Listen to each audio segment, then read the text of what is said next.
You just received word that your elected officials want to gather feedback from the public regarding infrastructure improvements before next month's board meeting. Fear not, you can deliver results like this using tools that you likely already have available to you.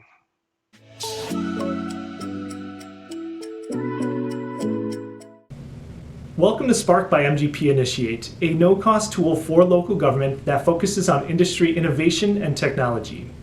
My name is Ralph Nickesher, and today we're going to go over an example of how you can use your existing Microsoft 365 subscription to gather feedback from the public.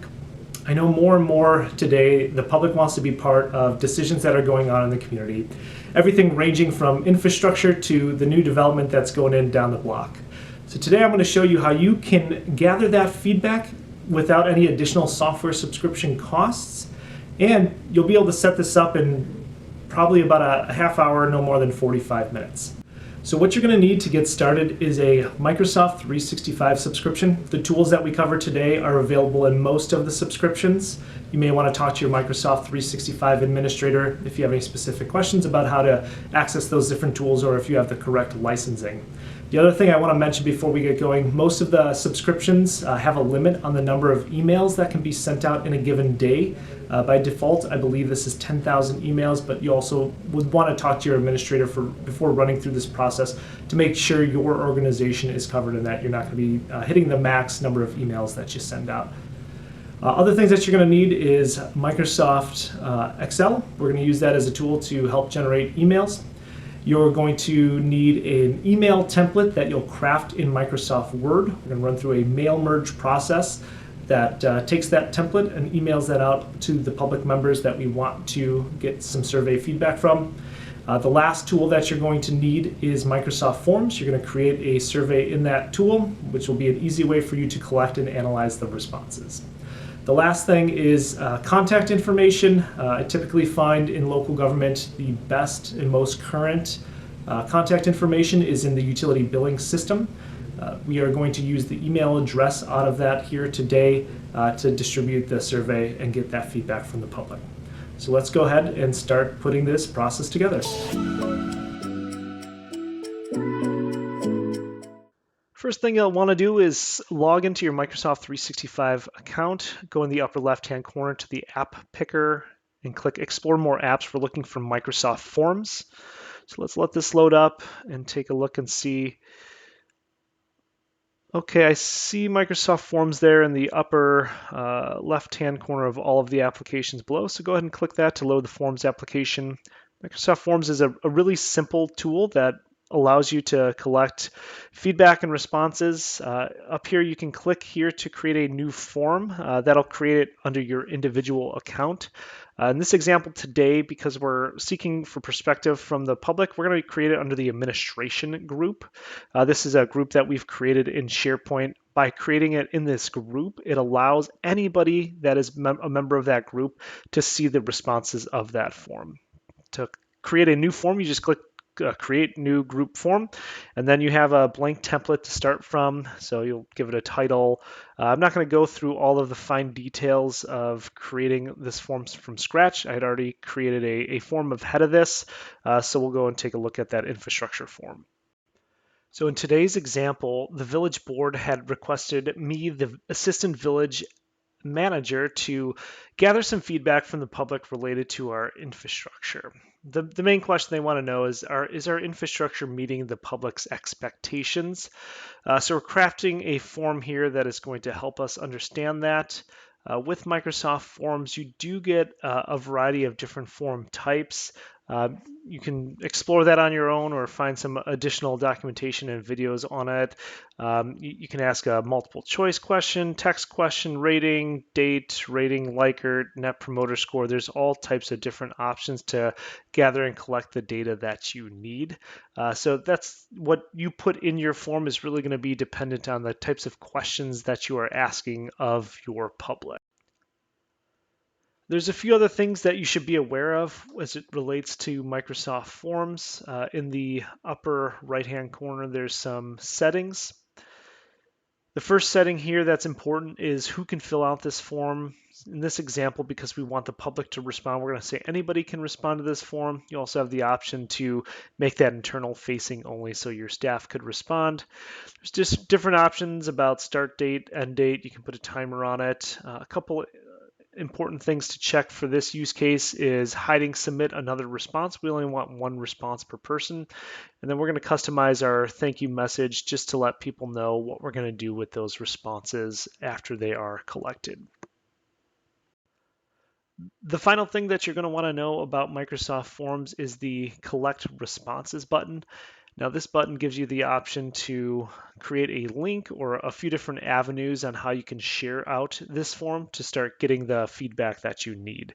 In this example, we are going to just create a link and use that to insert into this mail merge email that we're going to deliver to the residents. Next, we are going to export our contact list. In this example, I have that information stored in SharePoint, so I'll show you how to do that from SharePoint. But again, what you need is contact information in an Excel spreadsheet, which will allow you to put a mail merge together. In this example, we have that information stored in SharePoint. Here I am on the Village of Acerton's SharePoint site. Down here, you'll see I have a few different resources available to me. Today, we are going to go to the customer contact list. So I'm going to go ahead and click that link. It's going to open up a list of all of the residents, business owners that are in the community. You can see I have their address here. I have their contact type in the next column, whether they're an owner or an occupant, the different types of properties that they have, first name, last name, and email address. This will be sufficient for what I need to do. Again, what I want to do is send out an email to all these folks. I'll want to use their first name as well, so I'm going to export this to Excel. Then I'll have to give it a file name and save it for now. We're going to pick that back up here in just a few moments. I'm going to make some slight modifications to that based on my need. When you load this Excel file, you're going to see this prompt at the beginning. Go ahead and click Enable, just saying that it's connecting to that data that you exported. You're going to see the fields load up that were in SharePoint. So we get to see address, contact type, owner, property type, first name, last name, email, a couple of other fields that SharePoint adds in there. Last thing I want to do, I want to put a unique code for everybody. I'm going to ask everybody in the email to type in that code. This is going to help you verify who provided that feedback and that response without asking them to type in their name again. So you can match that up on the trail end of this. If there's any follow-up necessary or required, it'll also help prevent people from submitting duplicate responses.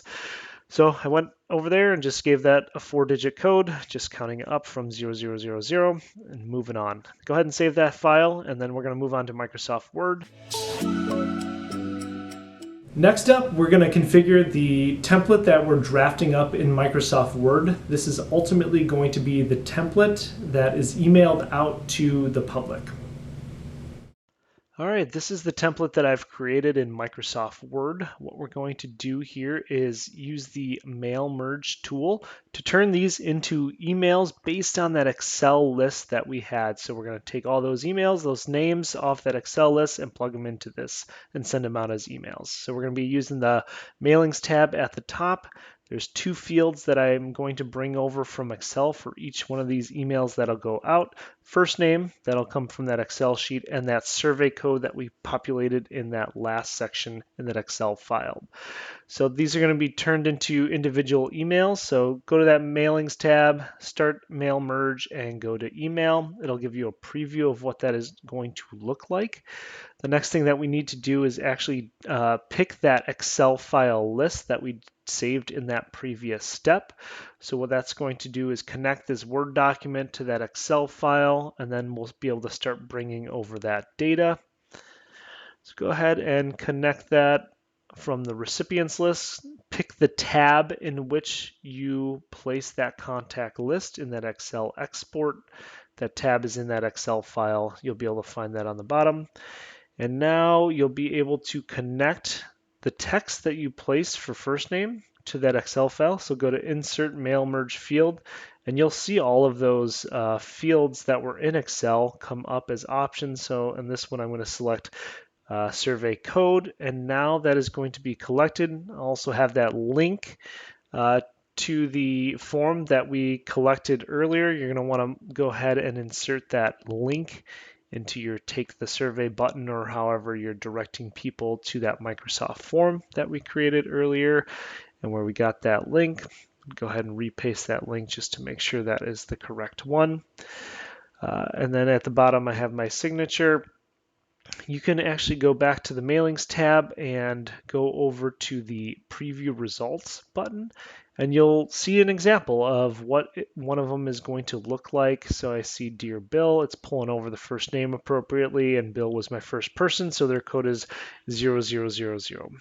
Just a little tip before you go ahead and send this off. I highly recommend that you open up your Microsoft Outlook and work in offline mode first. This will save you in case you make any errors. Those emails will not get sent out while you're in offline mode. They'll sit in your outbox and you'll have an opportunity to delete those emails if there's any issues with your mail merge that you're putting through. All right, now I am in Microsoft Outlook. I'm going to go ahead and show you how to put in offline mode. How I do this the fastest is I go to the top bar, I search for work offline. There's an action there that you can go ahead and click. You can also find that in the ribbon as well, but I find it easiest just to look for that in the search bar at the top. I do believe that's under the Send and Receive tab. You'll notice at the bottom of the screen that little red X next to your Outlook application. That means you're working in offline mode, so you will not send messages out. All right, let's get back to Microsoft Word and finish the mail merge. So you can take a look again. Dear Bill 000, take the survey. The link is there. We go ahead and finish the mail merge off. So go ahead and click Finish and Merge. In this instance, we're going to be sending out email messages. So click that option. You'll see the field that's coming from Excel. We want the email field to pick the right one. We're going to type in the subject line. So go ahead and pick whatever is relevant to your survey. And we want to send it as HTML, and we're going to send it to all of the records in there. So go ahead and click OK. And we're going to go take a look at Microsoft Outlook and see what's going on over there. It should be processing all of these mail merges and then putting them into your outbox in Microsoft Outlook. But because we are working in offline mode right now, it's not going to be sending those out. So I'm taking a look in Microsoft Outlook. And I do see in my outbox, I have one message there. When I go ahead and click that, I notice that my mail merge for my example here populated appropriately. So I'm going to turn work offline back on, which means it is going to send out that message. I'm going to see that leaving my outbox here in just a moment. I did just send it to myself for the sake of this video. So in just a moment, I should see that pop in my inbox. So this is what your member of the public, what your resident is going to see based on what you sent them, asking them to take the survey. So I'm going to open this up so it's a little bit larger so you can take a look at that. And here it is. Here is the message that your residents would see. This is a quick way for them to get to the survey. Here's the link. All they need to do is go ahead and click that link, and it's going to open up the survey on their end. And here it is. Now this is what the resident sees based on that survey that you put together. Does the village's infrastructure meet your expectations? Yes, no. I have some ratings here based on the infrastructure type, streets, streetlights, sidewalks, water system. All that stuff is in pretty good shape. Again, here's that 4-digit code that we asked the resident to submit. And then they click submit, and then you start to see the results on your end, which is really, really exciting. Give it a little bit of time, you'll start to see the results pouring in. You'll see that Microsoft in Forms itself has some pre-configured visualizations. You also have the ability to export this data into Excel and to dig in deeper or create your own visualizations from that. And here we have some responses are coming in. So if you go to the top here, you can see I already have some responses coming in, and now I can start to see that data.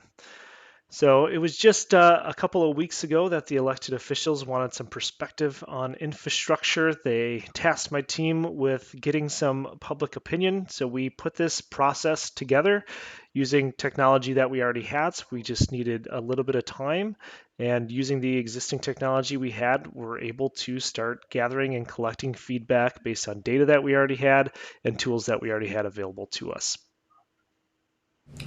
Today we learned how you could gather feedback from the public using your existing Microsoft 365 subscription. So with about 45 minutes worth of effort here, you can start gathering that feedback and using that in decision making. If you want to learn more about how you can take advantage of Microsoft 365 and other technologies in local government, don't forget to hit the subscribe button. We are going to be putting out new videos every week. And if you have questions or want to hear more or have an idea for a video, please don't forget to add it in the comments below.